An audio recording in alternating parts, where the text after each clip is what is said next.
Alright, cool. Action. Hey, I'm Alexander Thomas. I am a photographer, originally from Philadelphia, Pennsylvania. I now reside in Hollywood, Los Angeles. Hollywood, Los Angeles.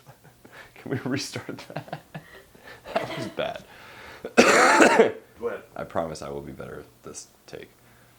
Hey, I'm Alexander Thomas. I'm a photographer, originally from Philadelphia, Pennsylvania. I now live in Hollywood, California. I shoot fashion editorial, erotic imagery, music videos, all sorts of stuff.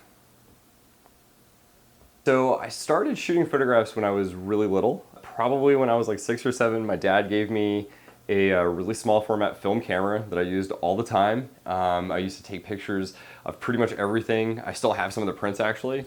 And then from there I kind of segued into making stop motion films with my dad's VHS camcorder.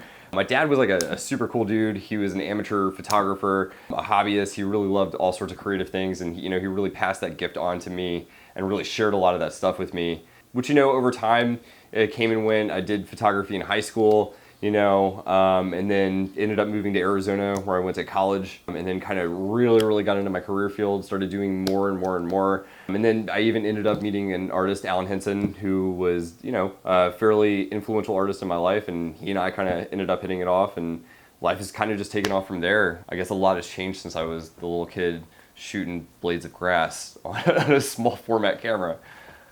I like shooting people, and I like describing it as that because I guess the thing I'm mostly into is human emotion.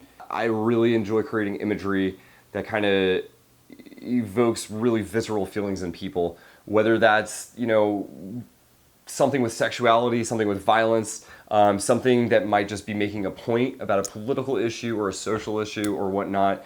I like shooting people because I think shooting people really kind of opens up doors that maybe shooting still lives, street photography, some of these other things. So any Craigslist ad that was like, I need a gaffer or I need a grip or anything like that, I was just there. I was about it. A lot of cool stuff came from that. One of my favorite stories that did come from that is more embarrassing than anything else. In Fishtown, Philadelphia, which is like a very gentrified, now art section of town, bordering on Kensington, which is not the best part of town. I went down there for a audition that I saw on Craigslist, which, turned out to be legit, which is always a good thing. And I guess it was for like some Discovery ID shows or something like that. And I got in there and they wanted me to prepare 2 monologues of opposing nature. I memorized or tried to Christopher Walken's monologue from Pulp Fiction about the watch in his ass. And something else, I forget the other one. And I got there, and I was so fucking prepared, I thought I had this shit. I sat there, and I heard this woman giving her audition through the door, and she was, just fucking knocking it out of the park. And I sat there and had that moment where I realized that there was no fucking way that I could compete with that talent. I was like, shit, I'm fucked. But I was like, you know what, I'm cool, I got this. Some other people came in, they're like, you're waiting to audition. I'm like, yeah, I'm waiting to audition. We're chilling. It's all good. She leaves and she has this look of emotional exhaustion coming out the door, and I'm like, yeah, fuck yeah, of course, she just gave this amazing performance in there.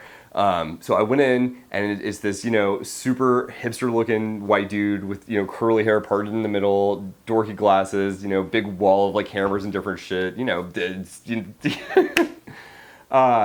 he looked at me and he was like, do you have your monologues prepared? And I was like, yeah. And he was like, cool, is it okay if I record this? And I was like, yeah. And then for whatever reason, when he stood right behind the camera and hit the record button, I fucking froze up.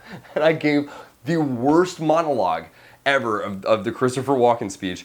And then I fucking realized halfway through, stumbling through it, that if I heard the lady through the door crushing it, everyone outside was hearing me fucking bomb it. And I was just like, nope. And then that's when I resolved to, never be in front of a camera. I was behind the camera person. Talk about how cinema has affected your camera photography. Oh God, cinema probably plays more into what I do almost than any other influence. My parents were both older, so I was raised watching a bunch of films from the 40s, 50s, 60s, Hitchcock, Preminger, Billy Wilder, all these really eminent filmmakers that had this really dark imagery that I probably really segued into my photography taste with people like Helmut Newton and all these really dark,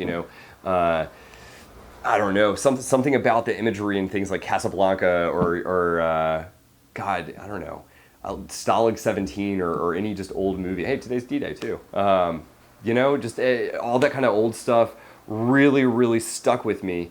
And then honestly, what happened was I smoked a bunch of pot and I saw The Dark Knight in theaters. And for whatever reason at that moment in my life, at like 18 years old, that's when it hit me. I was like, this movie is so much more than a superhero film. There's so much subtext, and I was really feeling it and the emotions and just how well written it was is what I responded to.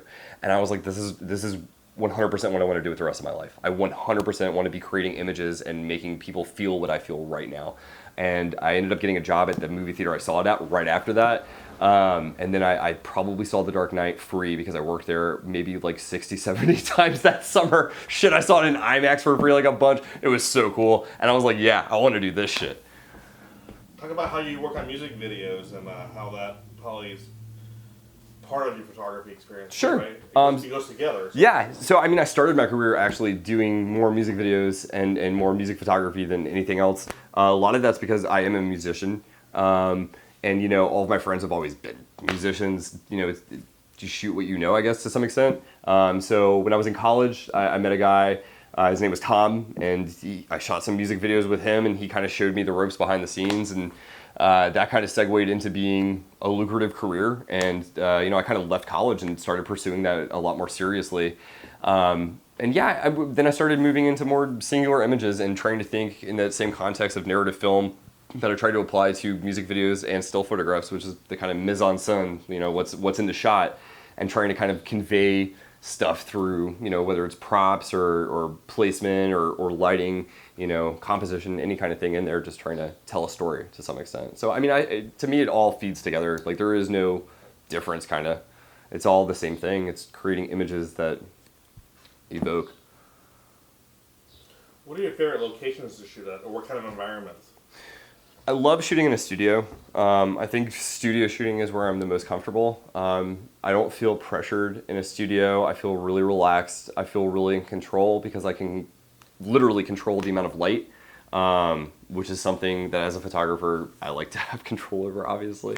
Outside of that, I'm trying to segue and do a lot more natural light photography during the daytime, but I'm much of a night owl. So I really like going out on the streets, especially like Hollywood, at nighttime and shooting with like a bright flash, rooftops, alleyways, you know, these dirty, nasty areas, because I really like this kind of contrast of beauty and dystopia, and, you know, especially parts of Los Angeles, like, honestly look like a developing nation at times. And it's a trip, man. You know, that kind of feeds into that whole other idea of, you know, what is America, and, you know, some of the other themes I guess I've tried to explore.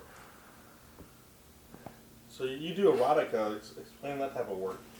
I guess erotica to me is anything that evokes a feeling inside of sensuality or sexuality.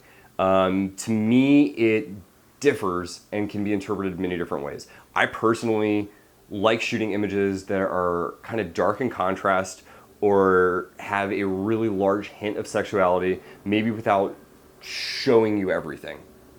I think as an artist, it's important to kind of, like I said, tell a story. I mean, I'm stumbling over my own words, but I don't know. With erotica, I guess the main thing to me is lighting, composition, kind of telling a story with someone's body, maybe making you feel either vulnerable or maybe in love, or maybe just feeling wowed or intensified. I don't know if that was a good answer. What kind of equipment do you use? So I shoot a lot on film.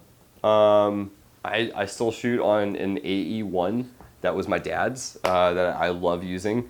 I also have the AE1P that he bought me that I use sometimes. I like shooting digital. I shoot a lot of digital, obviously. It's way more cost effective. And for that, I shoot on Fujifilm. I shoot an X-T3 and an X Pro. And man, I'm really, really happy with my current camera setup, actually. I can't say enough nice things about Fuji. I think their sensors are great. They work really well. They're very much styled after film cameras, both in terms of functionality and in terms of design. I mean, gosh, I got this one right here. It has that, you know, old body. It's a rangefinder, and I really dig that. And I actually traded all of my Canon gear, sold all that to switch completely over to Fujifilm. Bring it up higher, like, yeah, kind of like. Yeah, so I mean, we got that classic rangefinder body design. I mean, I'm pretty sure they ripped this design off from Leica, but it's like imitation is the most sincere form of flattery to some extent, because I mean, it's just an amazing camera, and I don't think I would ever really switch back to any other form factor. Both of my cameras that I use are APS-C sized, meaning that they're not full frame sensors, which is something that I used to be vehemently against, and now I absolutely love because it means lighter gear. I get to travel easier. And crazy enough, in terms of image size, the image size that these cameras produce is larger than the raw 35mm full frame image size that my 5D Mark III produced. Like by 1,000 pixels or something. So, I mean, and not only that, but like my X-T3 shoots in fucking 4K at 400 megabit per second. It can do 60 frames per second at 400 megabit per second. And like, mad slow-mo. Yeah, I can't say enough nice things about Fuji. Fucking love Fuji.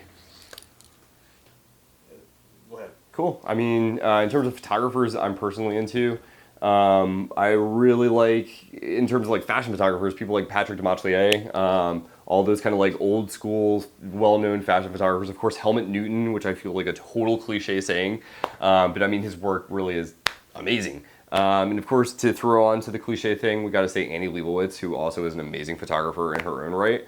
I used to be into David LaChapelle, not so much these days. Iraqi though, Iraqi's a photographer that I'm very much into. He's still around. And then, you know, there's people like Alan Henson, Bill Brown. Gosh, let me think of some other photographers that I'm into. Well, I mean, then if you could go old school, like Diane Arbus, who else? Eggleston. Gosh. How about some of your favorite filmmakers? Favorite filmmakers? Easy.